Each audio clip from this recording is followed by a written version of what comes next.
நம்ம டீ லவர்ஸ்க்கு எல்லாருக்குமே ஒரு ஹாப்பியான நியூஸ் ஒன்று இருக்குது. இப்போ ரீசெண்டாக டேஸ்ட் அட்லஸ்னு ஒரு கம்பெனி அவங்க வந்து இந்த மாதிரி ஃபுட்ஸ்லாம் வந்து ரிவ்யூ பண்ணுவாங்க. டாப் வேர்ல்டில் ஃபுல்லாக இருக்க ஃபுட்ஸ் எல்லாத்தையும் ரிவ்யூ பண்ணுவாங்க. அதில் பார்த்தா த பெஸ்ட் நான் ஆல்கஹாலிக் ட்ரிங்காக நம்மளோட இந்தியன் மசாலா சாயை தான் செகண்ட் பிளேஸாக கொடுத்துருக்காங்க.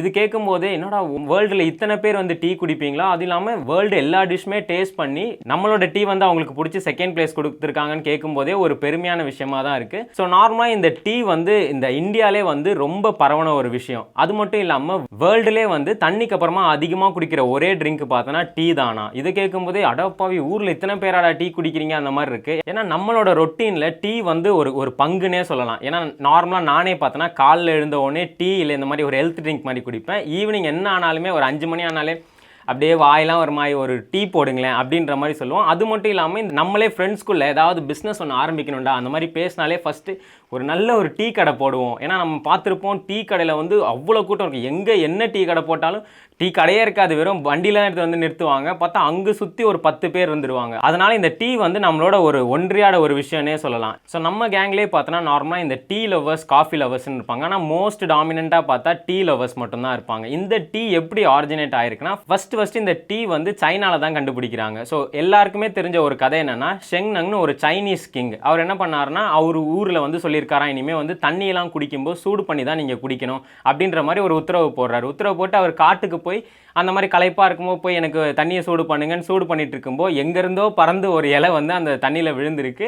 அதை அவர் அப்படியே எடுத்து கொடுத்துருக்காரு. அந்த ராஜா குடிச்சிட்டு இது நல்லா இருக்கே, குடித்தோடனே எனக்கு ஒரு எனர்ஜி வந்த மாதிரியே இருக்கே, என்ன இந்த இலைன்னு விசாரிங்கன்றப்ப தான் இந்த மாதிரி இது ஒரு மூலிகையான இலைன்னு சொல்லி அதை வந்து அவங்க மக்களுக்கெல்லாம் ஃபாலோ பண்ண சொல்கிறாரு. இந்தமாதிரி நீங்கள் குடிக்கிறீங்கன்னா சுடு தண்ணி மட்டும் குடிக்காதீங்க, அதில் இந்த இலையை போட்டு குடிங்க, நல்லா எனர்ஜியாக இருக்குன்னு அங்கேருந்தே அந்த டீயோட ஆரிஜின் ஸ்டார்ட் ஆகுது. ஸோ இது வந்து ஃபுல்லாக சைனாவில் மட்டும்தான் ஃபாலோ பண்ணியிருக்காங்க. மற்ற ஊருக்குலாம் இவங்க சொல்லவும் இல்லை, இதை பற்றி யாருக்கும் தெரியல. அதே மாதிரி இன்னொரு சைடில் பார்த்தா இந்த British East India company establish ஆக ஆரம்பிச்சது.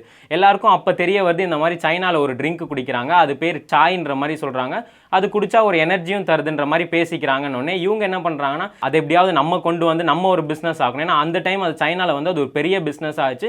மற்ற கண்ட்ரீஸ்க்கும் விற்க ஆரம்பிச்சிட்டாங்க. எப்படி விற்பாங்கன்னா இந்த மாதிரி சில்வர் காயின்ஸ் கோல்டு காயின்ஸ் விற்கிற அளவுக்கு அவ்வளோ பெரிய பிஸ்னஸாகவே இருந்தது. அதை வந்து இவங்க எப்படியாவது இது நம்மளும் கொண்டு வரணும், நம்ம கல்டிவேட் பண்ணி இந்த மாதிரி சம்பாதிக்கலான்னு பிளான் பண்ணும்போது என்ன பண்ணுறாங்கன்னா 1848 ராபர்ட்னு ஒருத்தரை வந்து சைனாக்கு அனுப்புகிறாங்க. நீ வந்து அங்கத்த பீப்புள் மாதிரி போயிட்டு அங்கே இருக்க கொஞ்சம் டீ எல்லாம் எடுத்துகிட்டு ஒரு 2-3 பேரை பிடிச்சி கூட்டிகிட்டு வந்துரு, யாருக்கும் தெரியாமல் இங்கே கூட்டிகிட்டு வா, நம்ம அவங்கள வச்சு இங்கே ஸ்டார்ட் பண்ணலான்னு சொல்லி அவங்க ஃபஸ்ட்டு அந்த மாதிரி கூட்டிகிட்டு வந்தது இந்தியாவில் தான் கூட்டிகிட்டு வந்திருக்காங்க. இந்தியாவில் கூட்டிகிட்டு வந்து டார்ஜிலிங்கில் ஸ்டார்ட் பண்ணியிருக்காங்க. இந்த மாதிரி இலையெல்லாம் போட்டு கொஞ்சம் கொஞ்சமாக வரும்போது அவங்க எக்ஸ்பெக்ட் பண்ண மாதிரி வரல, அது வாடியே போயிடுது. பட் இந்தியாவிலே பார்த்தா இன்னொரு செடி அதே மாதிரியே வளர்ந்துட்டு வருது.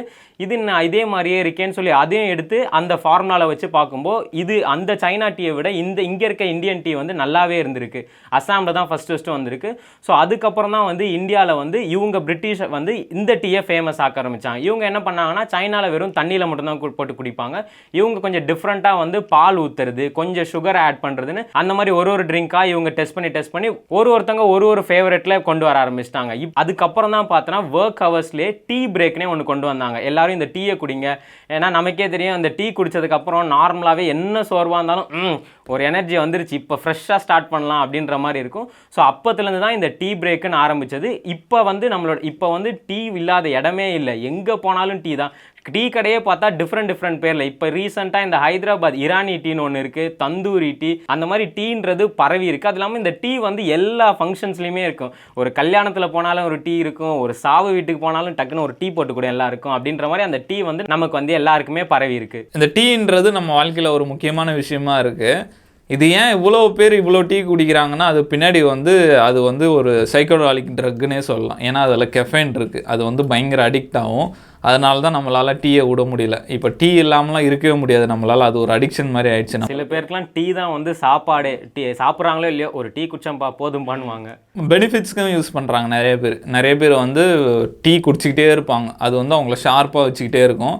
நம்ம டீ குடிக்கிறது நல்லா தான், நம்மள ஷார்ப்பாக இருக்கும். இப்போ ஏன் நம்ம இதில் வந்து பிரேக் விடுறாங்க? இப்போ நம்ம வேலை செஞ்சிட்ருக்கோம், நிப்பாட்டுங்க வேலையெல்லாம் நிப்பாட்டுங்க, போய் டீ சாப்பிட்டு வாங்க, எதுக்கு பிரேக் விடணும், அப்படியே வேலையை கண்டினியூ பண்ணலாம். எதனாலனா அந்த டீ தான் வந்து இண்டஸ்ட்ரியல் ரெவல்யூஷனே மாற்றுது. என்னன்னா அந்த காலத்துலலாம் வந்து பீர் பிரேக்ஸ் தான் இருந்தது. கம்பெனிஸ்லாம் வந்து ஒரு கேலரிஸ் கிடைக்கும் அப்படின்ற மாதிரி பிரேக் விட்டு பீர் குடிச்சிருந்தாங்க. அது வந்து அவன் மட்டையாயிடுவான், அது சரிப்பட்டு வராது. அப்படின்ற மாதிரி டீ வந்து கேஃபைன் இருக்குது, நம்மளை பிரிஸ்காகும், ஷார்ப்பாகும். அதனால் வந்து இப்போ நம்ம வேலை செஞ்சுட்டு இருக்கும்போது பிரேக் விட்டு டீ குடித்தா நம்ம அப்போ இன்னும் எனர்ஜியாக வேலை செய்வோம். நம்மளை இன்னும் பூஸ்ட் பண்ணுறதுக்கு தான் டீ கொடுக்குறாங்க. நம்மளை வந்து அப்பா ரொம்ப உழைக்கிறான்ப்பா ரெஸ்ட் எடுத்துக்க அப்படின்லாம் டீ குடிக்கல, இன்னும் வேகமாக உழைக்கணும் தான் டீ தராங்க. இது ஒரு இன்ட்ரெஸ்டிங்கான விஷயமாவே இருக்குது. அதே மாதிரி நம்ம காஃபி கெஃபைனை பற்றி ஒரு ஃபுல் வீடியோ பண்ணியிருக்கோம், எப்படி காஃபி கண்டுபிடிச்சாங்க, அது எப்படி நம்ம இண்டஸ்ட்ரியல் ரெவல்யூஷனே மாற்றிச்சுன்னு. அது அந்த வீடியோவோட லிங்க் வந்து கீழே டிஸ்கிரிப்ஷனில் போடுறேன். அதை வந்து டைம் கிடச்சா ஃப்ரீயாக இருக்கும்போது பாருங்கள். என்னதான் பிரிட்டிஷ்காரங்க இந்தியாவுக்குள்ளே கொண்டு வந்தாலும் நம்ம இந்தியன்ஸ் தான் வந்து டீக்கு ரொம்ப அடிக்ட் ஆயிருக்குன்னே சொல்லலாம். அதனால தான் வந்து இந்தியாவோட மசாலா சாய் தான் செகண்ட் பிளேஸ் வந்திருக்கு.